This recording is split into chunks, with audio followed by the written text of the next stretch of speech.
you simply can't do it all unless you want to stay a certain size. And goes back to what your overall goals are with your business.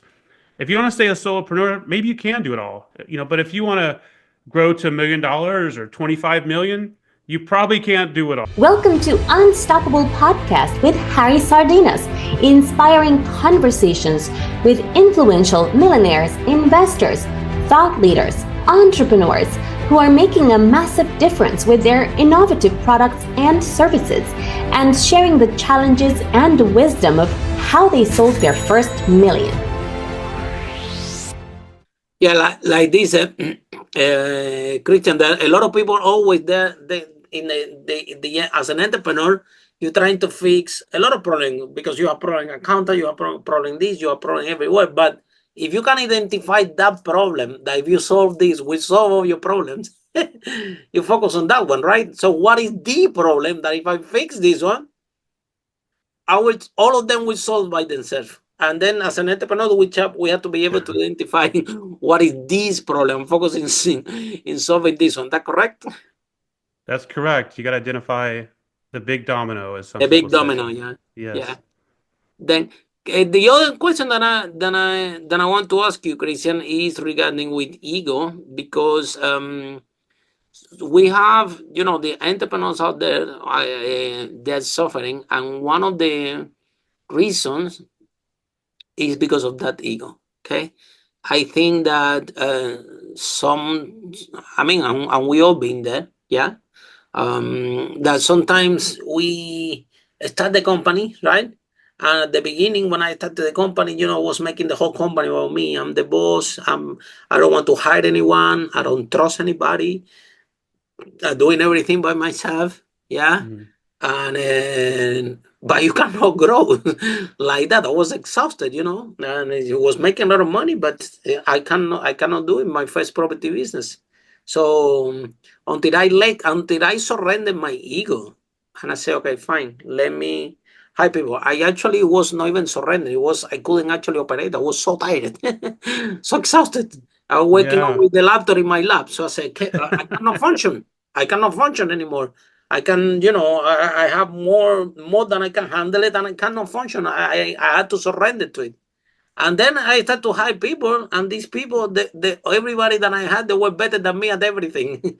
One day I arrived to the office, they told me, Harry, go home. We don't need you. I'm like, what? My manager told me, we don't need you. We can run this without you. Go home. I'm like, how come? You don't need paper in the photocopy. I'm good. Bring me paper for the photocopy. No, we can get our own paper. Go home. So the whole point, Christian, is completely different when you have that ego that you centralize in everything, that you micromanage everything, that you are the business, that you are the product, you are everything, right? And it's a little bit contradictory with what we do business in the first place, right? And sometimes we get this, and I think sometimes you go to organizations and you see that the people like in the military, this is an order and we all have to follow orders. Yeah, which is also I want to ask you, because in the military they give you an order, you don't discuss, you have to do the order. In entrepreneurship, it's completely different game. You have to empower and enroll leadership, develop leadership, and and bring everybody together. And get out of this mentality. So tell us a little bit more about that ego, yeah, because usually I can tell you that most of the companies that are failing out there mainly for ego, because the entrepreneur doesn't realize that they need help and they have to learn something that they don't know, and because that ego is in the way, it block, and that's the reason why the company failed. So what's your opinion on all this? I think this is part of the natural progression with an entrepreneur, is the ego.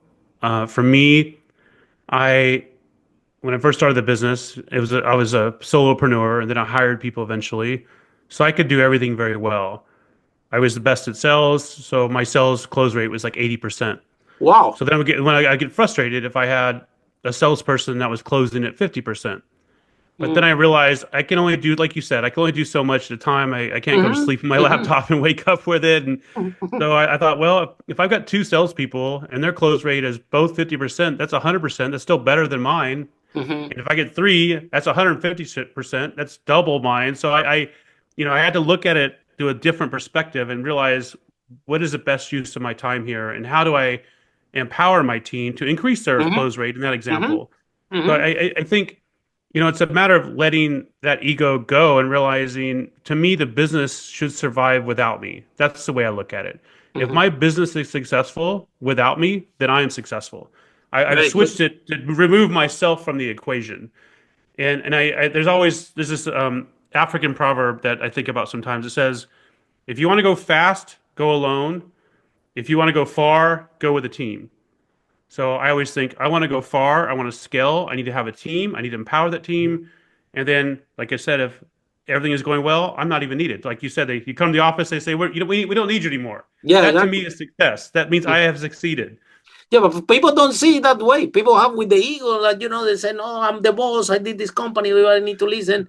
And the ego stay in the way, which I think that they're missing the point. But Christian, I'm glad that you mentioned something because this didn't happen to me, by the way. Yeah, honestly, I need to tell you the truth. That didn't happen to me. When I hired my people, they were all better than me and everything. Probably because I was very bad at everything. Say, no wonder what I was, no wonder what I was so tired. It probably is so exhausted. I Yeah. was terrible. Anyway, that's why I was so excited. But then, Christian, a lot of entrepreneurs that we interview in this podcast, some of tech included, I ask this question most of the time that if they had to start all over again, what would be the thing that they more pay attention to? And most of the entrepreneurs, especially tech, the answer has been always the same: hurry culture. If I knew that this business it's gonna cost me, it's gonna be 10 times or 100 times harder than I thought, and it's gonna take 100 times longer than what I thought. I will Hmm. pay more attention into culture, which is something Hmm. that you're talking about because when exactly like you described, you are a solo entrepreneur, you're surviving in your industry, you're very good at all the areas. Now you hire people that they need to be trained and they don't have your closing rate. They don't know the product as good as you are, but you have to bring them. And exactly, I understand because I've been there. You're frustrated. Oh my God, with our employees, that we hired. Sometimes, we hire them. Some of them they perform amazing. Some of them they don't, and eventually they're not with us anymore. So. Hmm. Um, how you turn this frustration in leadership, how you make that shift, how you overcome it yourself, that you say, okay, you know what, exactly like this guy, I had to let it go because rather than make them me to close 80, let me surrender to it. Let me empower them to do the best that they can, 50, 55. Let me try to find my own solution, try to two people, three people, let me look at the finance. And then you don't try to make them like you create that culture in the company that you start to surrender yourself, you start to understand that you cannot ask for them that they perform at the same amount of same level of you, at least at the first 6 months, and you have to be more open, more welcoming, more receptive, more supportive. And now you become like a trainer because this is what you become. After Hmm. you have a large company, you become a HR and training department. You want to hire the best people and to train them the best. You come and support it. That's you become. So tell us about this process. It was hard for you, or when do you realize that? Because at the beginning you were trying to push them. Okay, you know what? Try to be like me, but then you realize, you know what? I had to generate leaders in this organization. I have to put some the culture in place. So, what is your view on culture in tech companies? So I used to hire people based on credentials and degrees and certifications. And I realized that 99% of the problems I had in my first company were because there's a cultural misalignment. My Mm, staff, they had on paper, they look good, but they didn't have the same values I did. And they didn't have people skills. In tech industries, You have a lot of super rationally intelligent people, high IQ, but low EQ. They don't have much emotional intelligence. And when you're dealing with people, because my company was a service industry, of course, it's going to cause friction with our clients because my team is going to talk over their heads, not make them feel appreciated or understood. So I decided to fix the culture and only hire people that were a good cultural fit. Uh, Wow. and then if they're a good cultural fit, then I looked at their technical skills because I actually didn't care about their technical skills as much as their cultural fit. So I made that shift, and I wrote my first book about that, The Smartest Person in the Room. But then also something you said, I still struggle with it a little bit. I think, okay, I can It's manage hard. all the It's hard projects right question, now. man. It's Yeah, difficult, this I think process. even today, I'm like, I Yeah. can manage all the projects. If then all of a sudden I start dropping the ball, I'm like, I'm at capacity.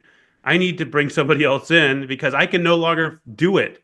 My company's bootstrap funded, so it's a balancing act, right? I can't just hire Wow. people, because I don't have investors. So I have to be smart about it, but I also, you know, have more awareness where I'm not dropping the ball on so many things we lose clients. So when I realize I'm at capacity, doing accounting, for instance, that I need to bring on an accountant or a bookkeeper. So it's finding that balance and realizing you simply can't do it all unless you want to stay a certain size. And goes back to what your overall goals are with your business. If you want to stay a solopreneur, maybe you can do it all. But if you want to grow to $1 million or 25 million, you probably can't do it all. I don't know too many people that get to 25 million by themselves, as example. Absolutely. Yeah. Follow us for more interviews with world's most influential, audacious entrepreneurs that overcame challenges and adversity, providing you with the blueprint of how they sold their first million so you can grow your business exponentially.